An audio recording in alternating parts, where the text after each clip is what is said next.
10 spies and 2 scouts came out carrying grapes. The 10 spies, right, told Moses what they saw with their eyes. No, we can't do it. It's impossible. No. Word, and mouth. That's what they was doing. Those doing using their words. Use your words. Use your words. Don't do that all the time. Don't use your words all the time. You want to know why God shut the mouth of the Israelites while they were walking around Jericho? It's because when God let them talk the first time, they talked about the wrong thing. God won't let you have a voice in your situation. But he needs you to call it what it is spiritually. You know, he needs you to speak, because if you don't speak, the mountain will not move itself. It will think that you're okay and comfortable sitting next to it. He needs you to speak so that thing can run itself into the sea. He needs you to speak. But you must say the right thing. So he shut their mouths. And if you think about it, what was the first thing that they said when they opened their mouths? Like they just start praising God. I go to sleep and I shut my mouth. But the first thing I want to come out of my mouth when I wake up is a praise. They were not allowed to discourage each other, right? Because if you're walking around, we don't know when the wall's going to come down. We're just walking around this city. What happens if your kid gets happy and throws something out the window at me? Ow! Somebody threw something at me. A bird pooped on me. I start sharing that.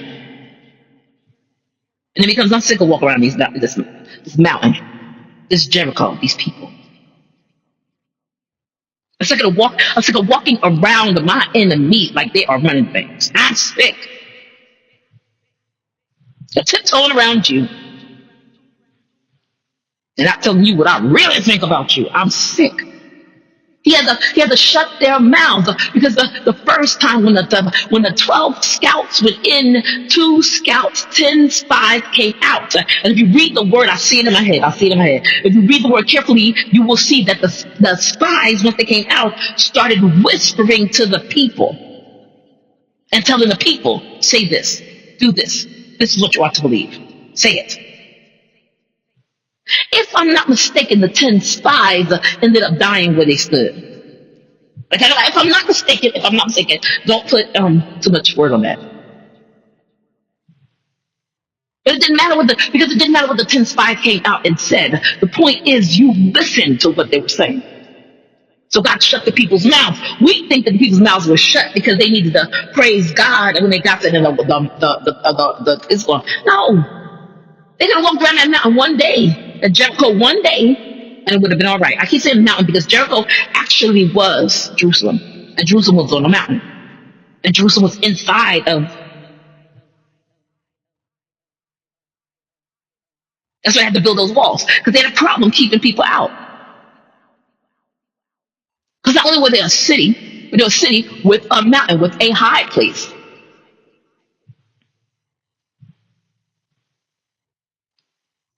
Funny story.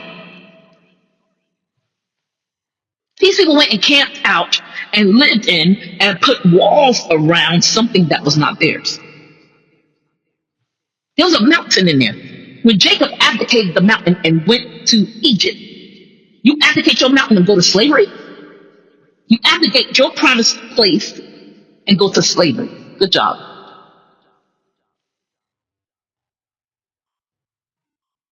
When Jacob abdicated, he left it empty. When you abdicate, what you are leaving is left wide open for the enemy and all of his cohorts to walk into. They don't want what you got. They just don't want you to have it when you abdicate.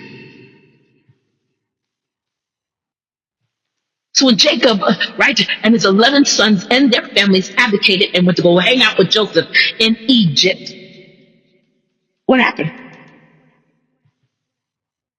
The Jebusites, the Perizzites, the Canaanites. I mean, literally, it didn't belong to anybody. So it was a potpourri. It was like Manhattan, a melting pot of people living in that place. It didn't belong to nobody no more. So everybody went in and took charge. And when everybody go in and take charge, you get a mess of it. Some people will build right, some people will build wrong. Some people will build quick. The 3 little pigs, we talked about them. One had a house of straw, one had a house of brick, one had a house of sand, I think, I don't know. Come on, we got a Christian version of Three Little Pigs. The wise man built his house upon the rock. The wise man built his house upon the rock. We got our own version.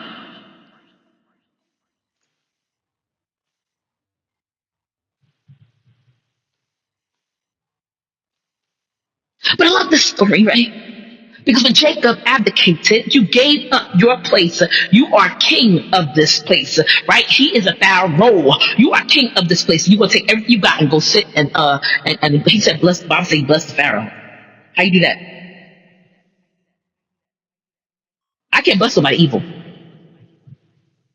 I'm looking at you like, you better get a certificate or something. Get a certificate. Get something. Something. Get something. I don't know. I can't bless you. You gotta go to God first to get saved first. And then when people speak over you will stick. I am afraid it's gonna be a Balaam and Balak situation. And even when I try to bless you, you're gonna end up walking in curses. I can't do it. I can't bless you. Because what is blessed is blessed. And what is cursed is cursed. I had to twist it. He tried to curse them and he could not. They were still blessed.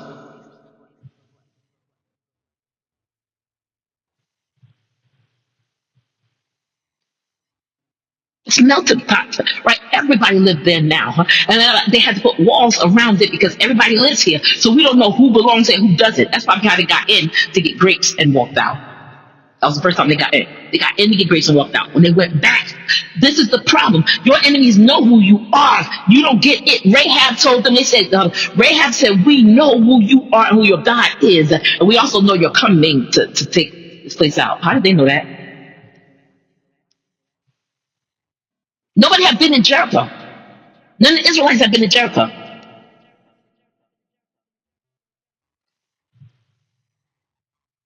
$40 years ago, they were going to try. They didn't make it. They were going to try. They walked in, got some grapes, came out. I said, oh, that's the reason why they built the walls. The people in Jericho built the walls because they knew they were squatting in a place where they did not belong. And so when they did that, they saw the Israelites coming to get some grapes and leave. They built walls. You are not coming in and taking us out.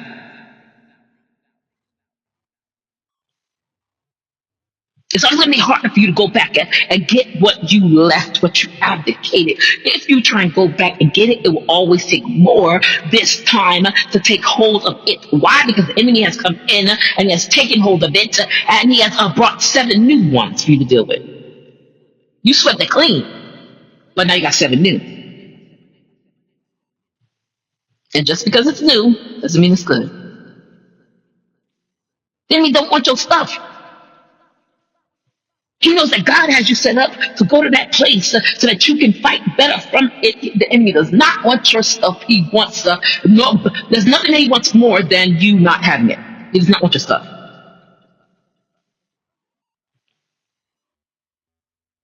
I said nobody was jealous of me because they didn't want what I had. I mean, I had 33 times my ceiling was damaged. 13 times my ceiling was broken completely that I had to clean up. My artwork was undone in everything. I was done in.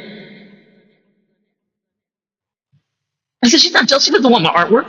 She's not jealous of where I live. She lives upstairs. The houses the apartments are identical. She's not jealous. She wants me not to have it.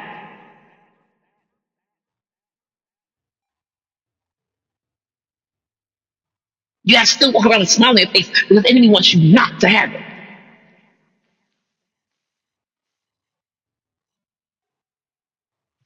Shut your mouth when God tell you, shut your mouth. But when you give God praise, open your mouth.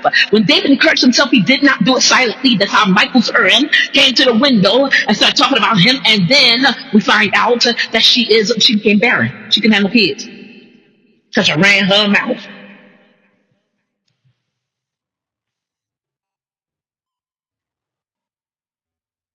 She wasn't the only wife, she was the first wife. Her son, whoever he was going to be, should have been the heir to the throne.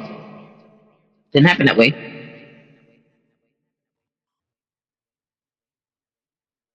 Because when she opened her mouth, she said the wrong thing. When those 10 spies opened up their mouth, they said the wrong thing, and then the people started spreading it. It's always easier to spread bad news than it is to spread good news. That's why the gospel has such a hard time getting through, right? And the mouths and the minds and the minds and the mouths of people, right? Because when you're spreading good news is, a gospel is good news. You spread good news, it's always hard. Nobody wants to share something good.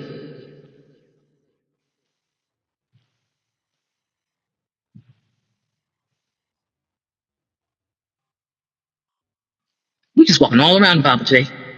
When Jacob went and abdicated his throne to go and find, he made it hard for the Israelites to get back in a place. He put the Israelites in a state of homelessness. He was walking towards Egypt thinking he was going to get his son. But him walking towards Egypt is not, and me walking towards Egypt and not let my son walk towards me means that none of my other sons have a place to live. We are God's people. He's not going to let us live in the wilderness. We are God's people. He's not going to let us live in Egypt. That means slavery. We are God's people. God gave us the promised land. But everybody knows when we get up and leave, whatever we leave is blessed. So they want it. People want your entrails. They want the stuff that's the gum on the bottom of your shoe. They want it because they know it's blessed. They don't realize that they can have the blessing too. But because you don't tell them how to get the blessing, you just beat them in the face with a sword. They walk away thirsty and they come back mad, and then they try to beat you down. And the thing is, they know the size of your sword because you beat them with it. You showed your weapons. So when they come back ready for you. I don't have to hit you. I got words to make you doubt. Because when I came into you to get some help, you sent me out.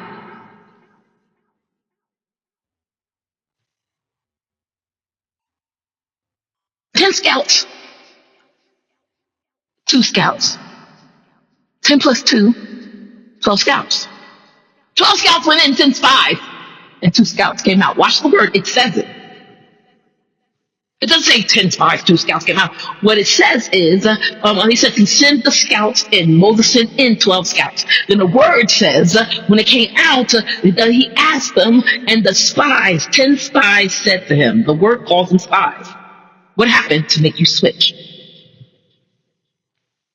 You were running away, or who hindered you?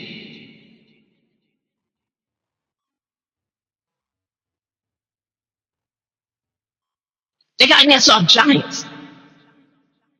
But what we know about the story is so funny to me. They went in and saw giants. We know that they had not put walls up yet.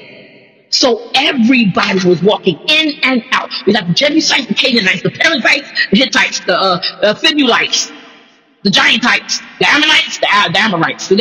Everybody was like, now the Israelites is trying to come back. When they go into what was the promised land that Jacob abdicated, what they find is everybody and giants.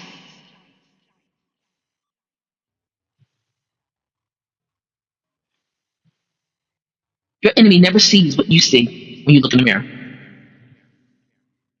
What they found were people and giants. What they came out and told them was people and giants. You cannot beat them. There are people and giants in there. If it's open and the city is open, they don't have gates, they don't have walls yet, right? Because they see you, now they're going to build the walls, right? But if the city is open, right, everybody was inside that city. Perizzites, Canaanites, Jebusites, nobody was just afraid of anybody inside of there. Nobody was related. Nobody was kin. You are kin. No, nobody was afraid. Nobody had fear of anybody inside of there. It was a melting pot, but I know that the person standing next to me can't beat me. I will take him out. And they're coming in and out of the city freely. But when the Israelites walk in, whoa, and they put up walls. When God's people come in, whoa, and they put up walls. I said, why is it easy for people to believe the Muslim faith that don't make no sense whatsoever? It doesn't. I have friends that are Muslim. I told them. And we talk about the Bible. I talk about Quran. They talk about more like Quran. We talk about their faith. I said, that's, did you hear what you just said? It's not stupid in a bad way, but it's just stupid in a ridiculous way. It's stupid in the way that women follow it. I don't think women are the basis of religion in general. If you don't have women, you have nothing. Who give them birth?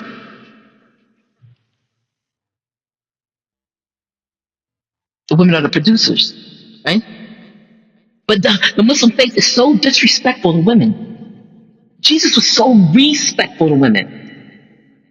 And the Muslim faith is so disrespectful. And then watch who you're talking about, because Jesus was not disrespectful to the prostitutes. As a matter of fact, he talked about he was just as kind to them as he was even to his own mama. Because both the prostitute and his mama was at the cross. They both named Mary. One sold herself out, right? Mary was just sold out. Mary sold herself out. As a matter of fact, no, they both sold themselves out. Because Mary was trying to run Jesus' life and run his ministry by telling him, hey, make wine. For people that I just don't feel it was supposed to have wine. If you go to the Bible, there's these evident pictures. For example, why was there only 6 pots? He went and told the man, put water in these pots. Why were there only 6 pots?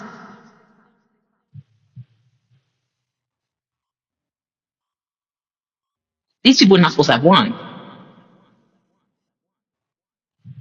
That's just my contention, right? Because why was there only 6 pots for a wedding? If the 6 pots mattered, they would have been with the ones that were full. Somehow they went in, took out, because she came to them and said, they're out of wine. So somehow they went through what they had while these pots were sitting there.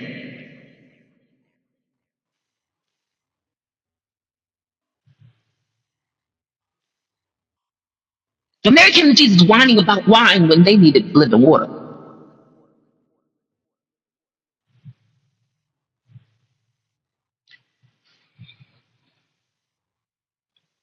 Mary sold herself out.